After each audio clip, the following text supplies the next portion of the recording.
is Financial Literacy Month, created to help Canadians strengthen their financial knowledge and manage their money.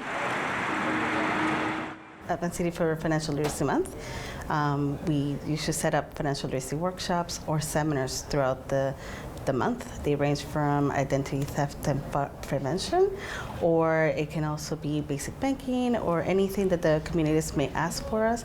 We set up the workshops at the branches or in the communities as well. Did you know that tax-free savings accounts have been around since 2009? It's just a savings account that the government has allowed us to use. All the interest that you earn is tax-free. That's it. That's all it is, and a lot of people don't take advantage of it. Why not? All the interest that you'll earn, you will not have to pay any taxes on it. Wow, we always want to save on taxes, right? Exactly. Yeah. Did you know a 2017 report found that only 24% of millennials had basic financial literacy?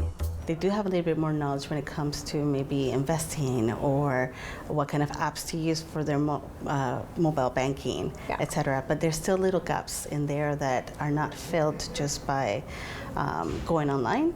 It could just be something as easy as creating a budget. And yes, you can do it online, but having that one-on-one advice from somebody really helps. Did you know that Canadians lost approximately $130 million in scams in 2019?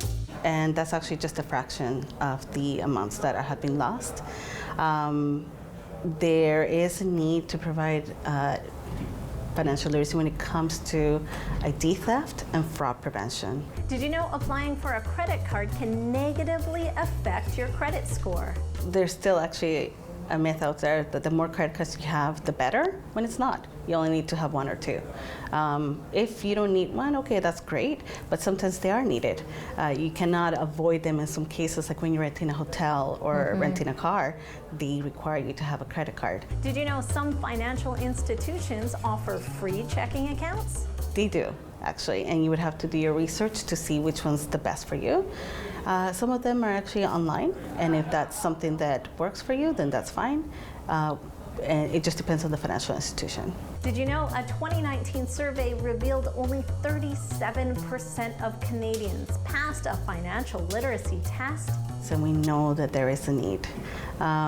We need to understand that it's not just for people that are born here that have the gaps, but we have newcomers that are coming into Canada. And new rules. Yeah, and new rules for a lot of things, actually, new products, etc. Yeah. So it's just being aware. One of them could be the Canada Learning Bond that's given for families that live on low incomes.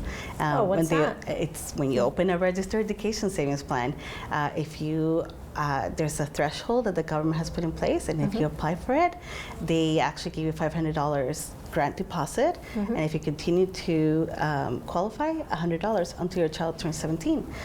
But a lot of people don't know about it, and that program has been going on for a long time, and we're talking about millions of dollars that are not being taken advantage of. There you go. I hope you learned a thing or two about finances today. You're watching Fraser Focus. Stay with us.